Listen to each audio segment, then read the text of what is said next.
Régis, first question's injuries, obviously because of predominantly the two players that went off in the commentary game, Mundle and Brown. Lots of speculation and rumour that they're out for a while. Yeah, probably at least 6 weeks, 6 to 8 weeks, probably. Yeah. And that's both of them. Yeah. Is it right? Brown's broken a bone in his leg. Yes, but we can have different level of fracture, so it should be around 6 to 8. Yes, probably. And Mundle was a hamstring. Yeah. So how big a blow is that for you on top of the 3 suspensions as well? We have to manage this situation often in a season because we would like, as a coach, to have the full squad available all the time, but it's not working like that, especially in the long league like the championship with 46 games. So we were prepared for that, but it's always unpredictable. You can expect this suspension or this injury, but I think with the quality of the group and the depth of the squad, we can manage many situations. Obviously, the first part of the season we played a lot with a core, with probably 12 players, 13 players. So we created many references, and it was like automatic sometimes. So it's good for the level of the team, but now we have to change many players, 3, 4, 5, I don't know exactly. But they trained with us before, and they are talented players. They know the context, they know the culture, they know the game model, but they didn't play a lot with the team in competitive games. So probably we'll struggle for these collective behaviors, but from a talent perspective, we still have good players on the pitch. So we'll see. And will Patterson be back in goal this weekend? Probably. Yeah. I know in the last few weeks you've talked about not wanting to disrupt things too much. You don't like too much change.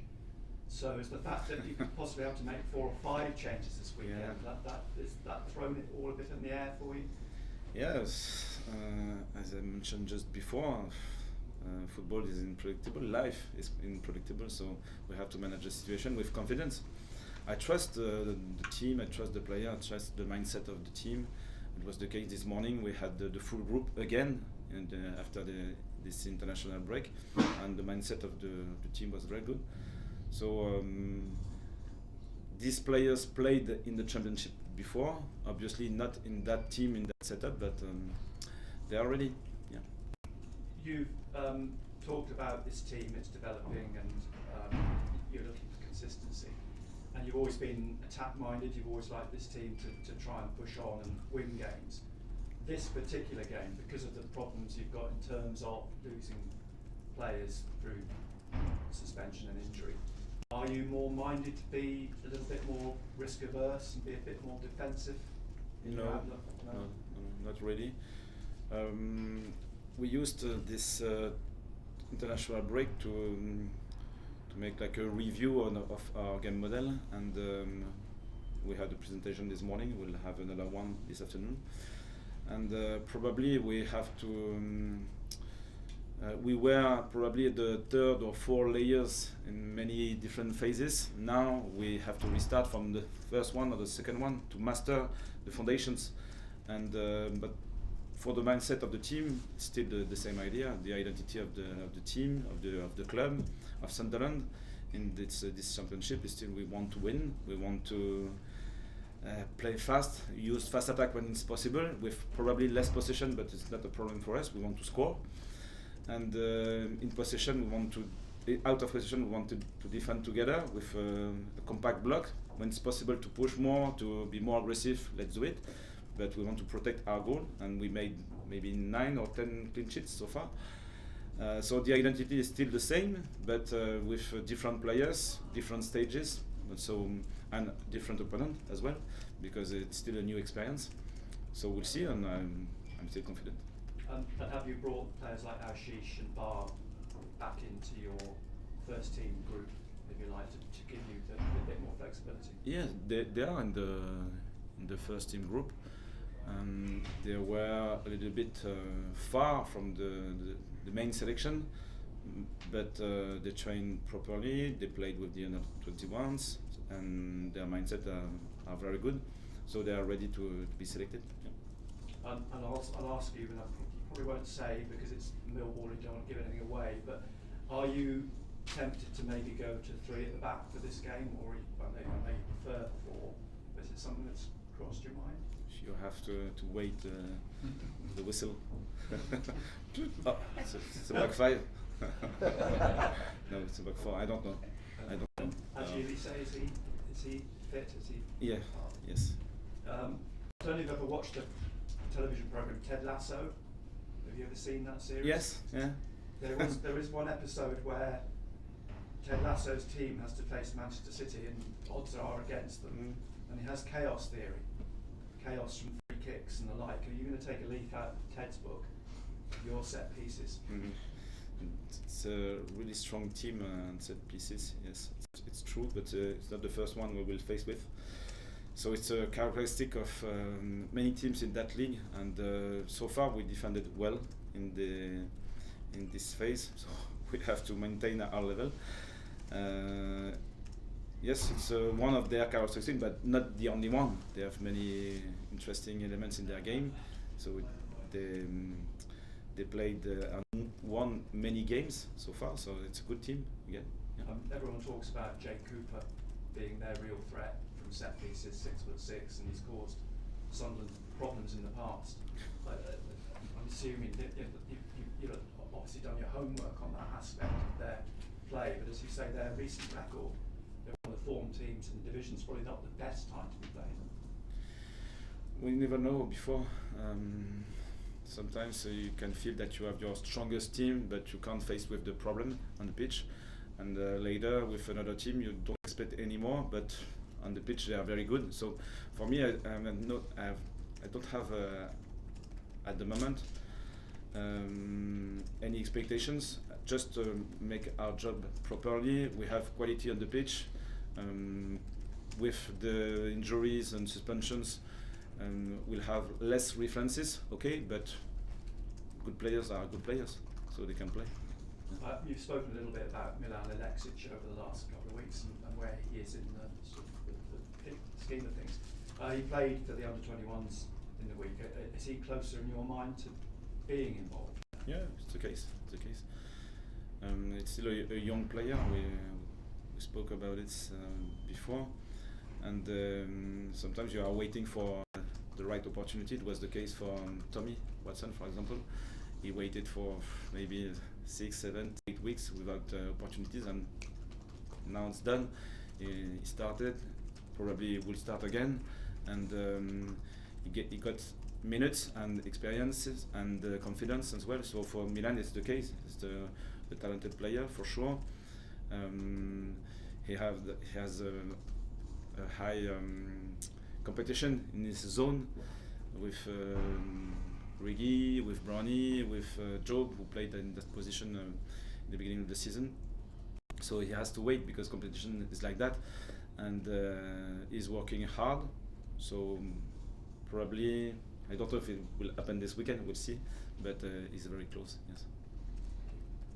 Have you used the international break to do some real proper planning for January? Has that been one of the tasks over this break? The main task was around our team, our current team, because I believe that the solution is here before, and the way we can develop our players, the players who didn't play so much from the beginning of the season, are our best player at the moment. And later, we know that probably we'll have some weak positions, so we are working on these positions, but it wasn't my main task. Yeah. You've got obviously Millwall, who've beaten Leeds and Burnley recently, and then you've got West Brom, Sheffield United.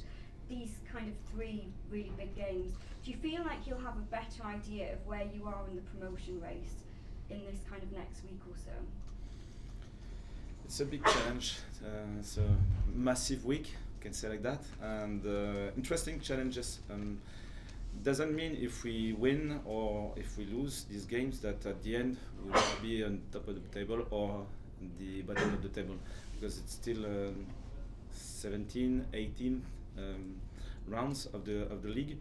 But these challenges are always interesting to assess our level at that moment, at that stage with that team exactly. So it should be interesting, and we want to face this challenge. We are very excited to play this kind of games, and at the end we'll see. But I don't think the true will be at the end of these 3 games. No.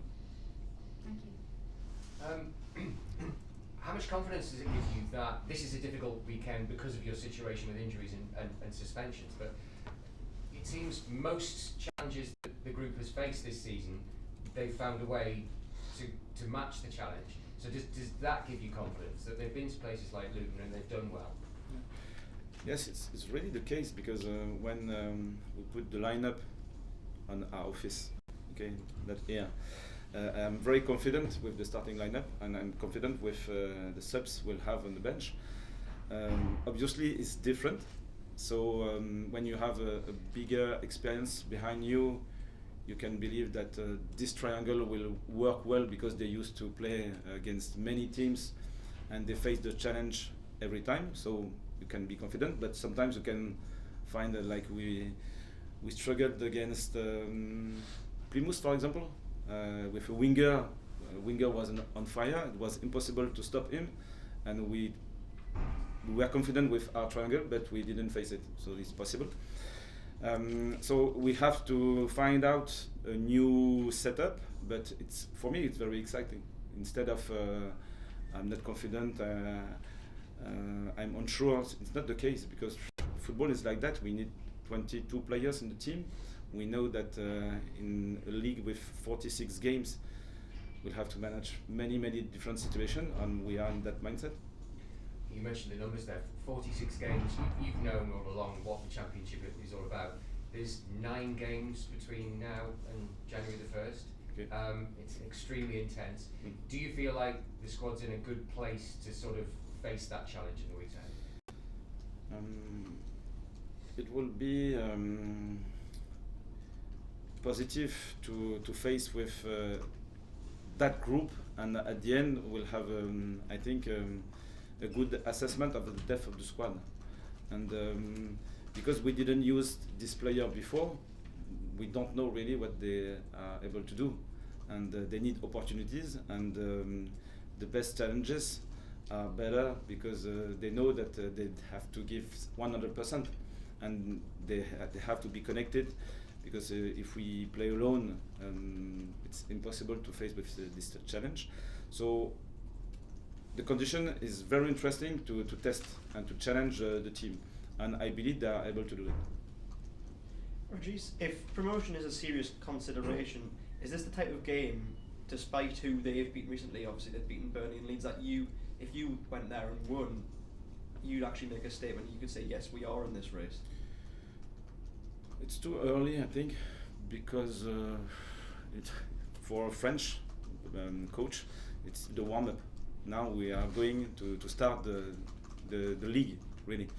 So I know that the way to go is so long, but we are building a strong culture. We know that we have many talented players. They can play as a unit. They did before, and they have to repeat and to evolve, because every team evolves in the league.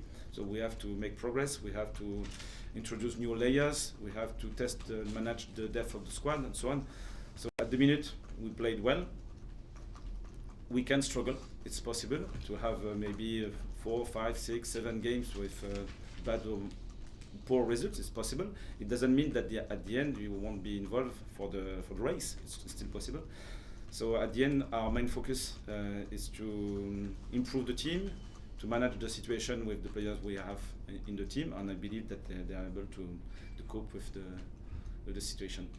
Given how busy next week will be and the lack of training time you'll have in between games, how will you go about making any tactical tweaks you might need to make between the games?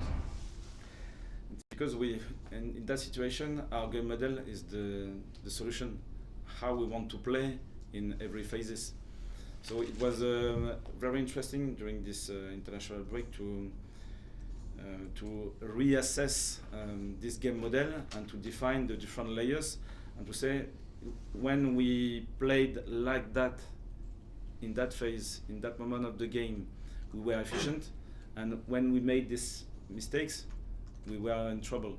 So it was very interesting to talk about that again, because sometimes with the repetition of games, you don't know exactly when something went wrong or went good, and this period is very interesting for that. And when we have to face with different style of play, probably the main focus is simply on your game, how we want to play. Obviously, you have to adapt some different elements, but not too much.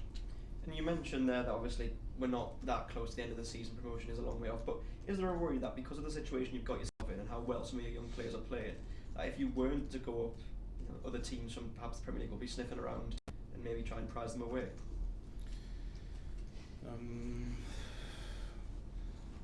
Football is too unpredictable to make some prediction. I think two weeks later it's totally different. So 2 suspensions, 2 injuries, bad period, I don't know. So in competition, I think it's day by day, only this consideration. And for me, it's what I want to explain to you, to the players, to the fans, and so on. And enjoy when it's good, support when it's more difficult, and believe in our game model, in our structure, in our squad, in our players, because obviously we'll struggle sometimes, it's possible, and but bad periods are very important to build the next period. And if you keep the confidence, if you keep the process to learn from different experiences, at the end you are bigger, you are stronger, and you can finish the league in our best way, probably.